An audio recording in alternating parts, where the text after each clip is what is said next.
یہ لوگ کس چیز کی نسبت ایک دوسرے سے پوچھتے ہیں؟ کیا اس بڑی خبر کی نسبت جس میں یہ اختلاف کر رہے ہیں؟ دیکھو یہ عنقریب جان لیں گے، پھر دیکھو یہ عنقریب جان لیں گے۔ کیا ہم نے زمین کو بچھونا نہیں بنایا اور پہاڑوں کو اس کی میخیں نہیں ٹھہرایا؟ اور ہم نے تم کو جوڑا جوڑا پیدا کیا اور نیند کو تمہارے لیے موجب آرام بنایا اور رات کو پردہ مقرر کیا اور دن کو معاش کا وقت قرار دیا، اور تمہارے اوپر 7 مضبوط آسمان بنائے اور آفتاب کا روشن چراغ بنایا، اور نچڑتے بادلوں سے موسلا دھار میں برسایا تاکہ ہم اس سے اناج اور نباتات پیدا کریں اور گھنے گھنے باغ۔ بے شک فیصلے کا دن مقرر ہے۔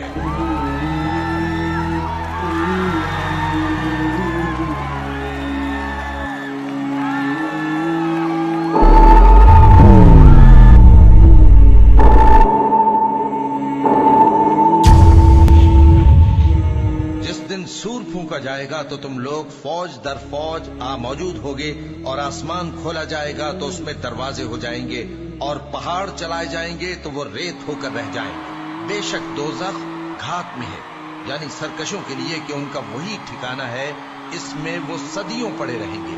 وہاں نہ ٹھنڈک کا مزہ چکھیں گے، نہ کچھ پینا نصیب ہوگا مگر کھولتا پانی اور بدبودار پی۔ یہ بدلہ ہے ان کے اعمال کے موافق۔ یہ لوگ حساب آخرت کی امید ہی نہیں رکھتے تھے اور ہماری آیتوں کو مسلسل جھٹلاتے رہتے تھے، اور ہم نے ہر چیز کو لکھ کر محفوظ کر رکھا ہے۔ سو اب مزہ چکھو، ہم تم پر عذاب ہی بڑھاتے جائیں گے۔ بے شک پرہیزگاروں کے لیے کامیابی کا گھر ہے، یعنی باغ اور انگور اور ہم عمر بھرپور جوان عورتیں اور شراب کے چھلکتے ہوئے جام۔ وہاں وہ نہ بیہودہ بات سنیں گے نہ جھٹلانے کی باتیں۔ اے نبی صلی اللہ علیہ وآلہ وسلم، یہ تمہارے پروردگار کی طرف سے صلہ ہوگا جو حساب کے مطابق انعام ہوگا۔ وہ پروردگار کہ جو کچھ آسمانوں اور زمین میں اور جو ان دونوں کے درمیان ہے سب کا مالک ہے، بڑا مہربان ہے، کسی کو اس سے بات کرنے کا یارہ نہ ہوگا۔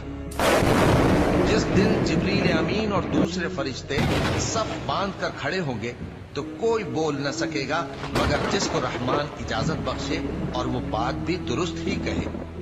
یہ دن برحق ہے، بس جو شخص چاہے اپنے پروردگار کے پاس ٹھکانہ بنا لے۔ ہم نے تم کو عذاب سے جو قریب آنے والا ہے آگاہ کر دیا ہے، جس دن ہر شخص ان اعمال کو جو اس نے آگے بھیجے ہوں گے دیکھ لے گا، اور کافر کہے گا کہ اے کاش میں مٹی ہوتا۔